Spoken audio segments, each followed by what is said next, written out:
नमस्कार। क्या हमारे मानसिक स्वास्थ्य या मेंटल हेल्थ के लिए ब्रेन साइंस, बायोलॉजी, जीन्स ज़्यादा इम्पोर्टेंट है या बाहरी माहौल ज़्यादा महत्व रखता है? ये पुरानी कंट्रोवर्सी है। नेचर और नर्चर की ये कंट्रोवर्सी चलती रहेगी और विज्ञान इसमें विकास करता रहा है। रोजमर्रा के जीवन के लिए ऐसी बहुत सारी जानकारी मैं आपके लिए लेके आता हूं। डॉक्टर निमेश जी देसाई अपने 40 साल के अनुभव से मानसिक स्वास्थ्य के बारे में, मेंटल हेल्थ ए टू जी। अगर आपको हमारी ये सीरीज पसंद आ रही है तो हमारे चैनल ओनली माय हेल्थ को लाइक करें, सब्सक्राइब करें और आप व्हाट्सएप पे भी हमारे साथ जुड़ सकते हैं। स्क्रीन पे दिखाए गए बार कोड को स्कैन करें और हमारे साथ जुड़ें। मानसिक स्वास्थ्य की संपूर्ण अपडेटेड जानकारी के लिए देखते रहें हमारी series mental health A to Z. जैसे हमने बात की, जो बाहरी माहौल है जो हमारे मानसिक स्वास्थ्य के लिए मायने रखता है, उसके बहुत सारे पहलू हैं। उसमें से एक पहलू है हमारे संबंध, हमारी रिलेशनशिप्स, हमारे ताना बाना व्यक्तियों के साथ, समाज के साथ, परिवार के साथ कैसा है। इसलिए आज हम बात करना चाहेंगे आर से रिलेशनशिप्स के बारे में। आज हम बात कर रहे हैं आर से रिलेशनशिप्स के बारे में। तो आइए जानते हैं रिलेशनशिप्स का, संबंधों का क्या महत्व है हमारे मानसिक स्वास्थ्य से। आपको याद होगा हमने अक्सर पहले बात की है 3 लेवल्स की मेंटल हेल्थ कंसर्न्स के बारे में। मानसिक बीमारियां या mental health disorders, mental distress या मानसिक परेशानी और mental wellness, positive mental health. समझने वाली बात यह है कि मोटे तौर पे मानसिक बीमारियों के लिए जीन्स, बायोलॉजी, हमारा ब्रेन साइंस और हमारा ओवरऑल हेल्थ स्टेटस बहुत मैटर करता है। तो बाहरी संबंधों का महत्व है जरूर, लेकिन उतना ज्यादा नहीं। उससे ज्यादा महत्व हो जाएगा अगर हम दूसरे लेवल पे आते हैं, मेंटल डिस्ट्रेस। मानसिक परेशानियों के लिए जाहिर है, अगर आप गौर करें, संबंधों का बहुत महत्व हो जाता है। और तीसरा लेवल जो मेंटल वेलनेस का है, पॉजिटिव मेंटल हेल्थ, उसमें तो सेंट्रल रोल हो जाता है रिलेशनशिप्स का या हमारे संबंधों का। तो हमारी जो कंसर्न है उसके मुताबिक रिलेशनशिप्स या संबंधों का महत्व थोड़ा घटेगा या बढ़ेगा, लेकिन ओवरऑल मेंटल हेल्थ के लिए हमारे संबंधों का, हमारे इंटरपर्सनल रिलेशनशिप्स का बहुत महत्व रहेगा। क्या हर एक संबंध हमारे किसी एक व्यक्ति के कंट्रोल में हो सकता है, या हमें से कोई भी एक व्यक्ति चाहे तो क्या हर एक संबंध को अपनी इच्छा के मुताबिक चला सकता है? जाहिर है नहीं। हमारा बर्ताव, हमारी भावनाएं, हमारे विचार, हमारे एटीट्यूड्स काफी हद तक हमारे कंट्रोल में हो सकते हैं, हम उनको मॉडिफाई कर सकते हैं। लेकिन जहां 2 व्यक्तियों की या 4-5 व्यक्तियों की बात हो गई, समूह की बात हो गई, वहां पे हर एक संबंध, हर एक रिश्ता, हर एक रिलेशनशिप हमारी इच्छा के मुताबिक नहीं चल सकता। तो अक्सर यह होता है कि मानसिक परेशानियां और कुछ केसेस में मानसिक बीमारी भी इस विचार पे, इस भावना पे निर्भर हो जाता है कि ये फला रिश्ता या कुछ रिश्ते मेरी इच्छा के मुताबिक नहीं चल रहे हैं।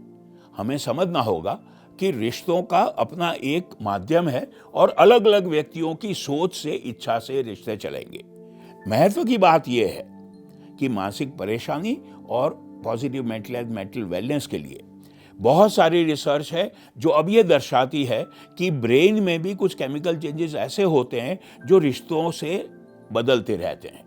अगर रिश्ते अच्छे रहेंगे, रिलेशनशिप्स अच्छे होंगे, पॉजिटिव होंगे, तो कुछ केमिकल्स ऑक्सीटोसिन और डोपामिन जैसे रिलीज होते हैं जो हमारे मानसिक स्वास्थ्य को, बल्कि पूरे शारीरिक स्वास्थ्य को बेहतर करते हैं। अगर रिश्ते नेगेटिव हैं, टॉक्सिक हैं, तो वही केमिकल्स कम हो जाते हैं और हमारी मेंटल हेल्थ स्टेटस और ओवरऑल हेल्थ स्टेटस और बिगड़ने लगती है। आइए अब ये बात करते हैं कि रिलेशनशिप्स का पूरे जीवन काल में अलग अलग दौर पे क्या महत्व रहता है और क्या असर होता है।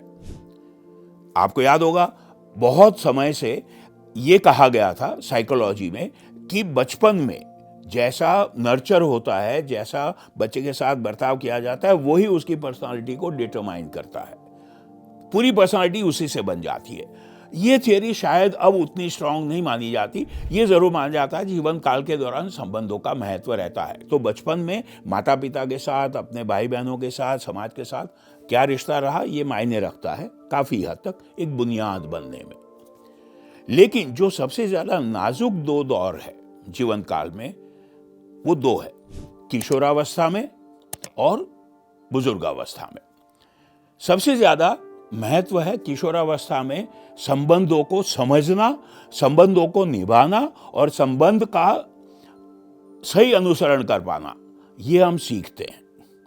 तो अक्सर होता है कि किशोरावस्था में 12, 14, 15 या हो सकता है 18 या 21, 22 की उम्र तक भी हम कुछ संबंधों को बहुत ज्यादा महत्व दे देते हैं। अगर गौर करें, मानव इतिहास में हमेशा से रहा है और 21वीं सदी में और ज्यादा बढ़ गया है कि एक या 2-4 कोई रिलेशनशिप्स का महत्व इतना बढ़ जाता है कि हमारा मानसिक स्वास्थ्य, हमारा मेंटल बैलेंस पूरा उसी पे निर्भर हो जाता है, खासकर जहां रोमांटिक रिलेशनशिप्स का सवाल है।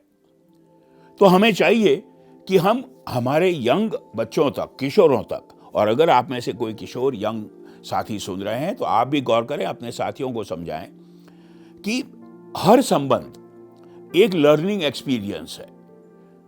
एक दौर पे ऐसा लगता है कि इस संबंध के बिना जीवन बेकार हो गया, नाकारा हो गया, अब जीवन खत्म हो गया, लेकिन ऐसा होता नहीं है। तो हर संबंध को उसके सही मायने में समझना और उससे सीखना एक जरूरी लेसन है किशोरावस्था का या एडोलेसेंस का।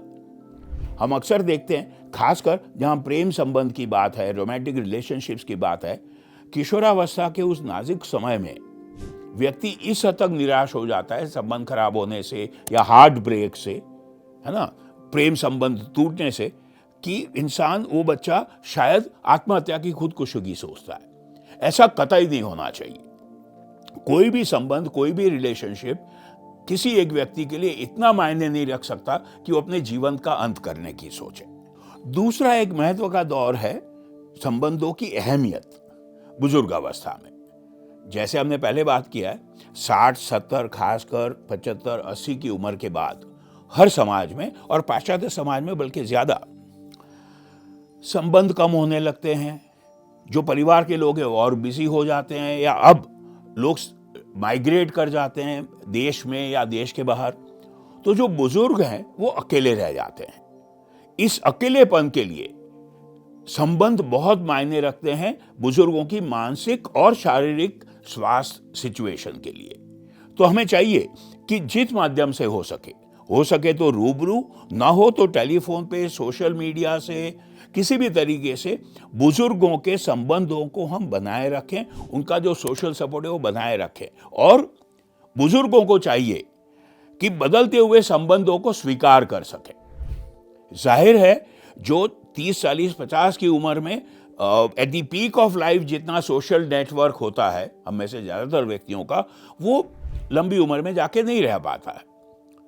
इस सच्चाई को हम स्वीकार करें और संबंधों के बदलते हुए सिनेरियो को स्वीकार करें। आइए अब बात करते हैं रिलेशनशिप्स की या संबंधों का महत्व मानसिक स्वास्थ्य से और इसको कैसे इंप्रूव करें।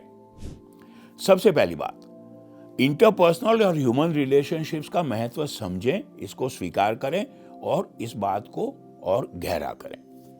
दूसरी बात, जहां तक हो सके पॉजिटिव रिलेशनशिप्स को मेंटेन करें, जहां हमें खुद को और दूसरे व्यक्तियों को कुछ सुकून, कुछ सुख, कुछ शांति, कुछ खुशहाली मिल रही है, उनको और बढ़ाएं।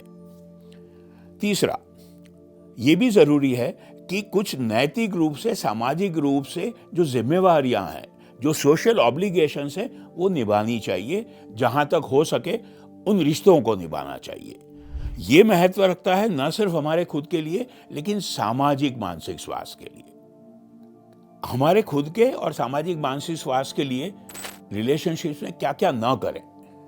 Don'ts, some important don'ts will be, पहली बात, टॉक्सिक रिलेशनशिप्स को निभाना कोई जरूरी नहीं है। जहां तक हो सके टॉक्सिक नेगेटिव रिलेशनशिप से दूर रहें। दूसरी बात, किसी भी एक संबंध को, किसी खास संबंध को इतनी अहमियत दे देना कि जीवन उस पर निर्भर हो जाए, ये जरूरी नहीं है।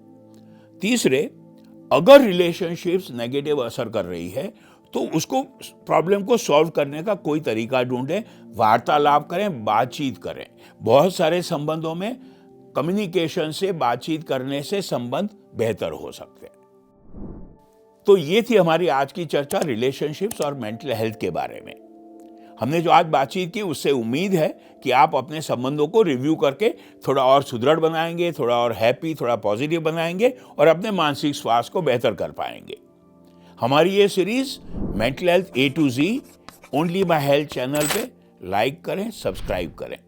और mental health A to Z मानसिक स्वास्थ्य आदि से अंत तक इस सीरीज में अगला एपिसोड क्या होगा?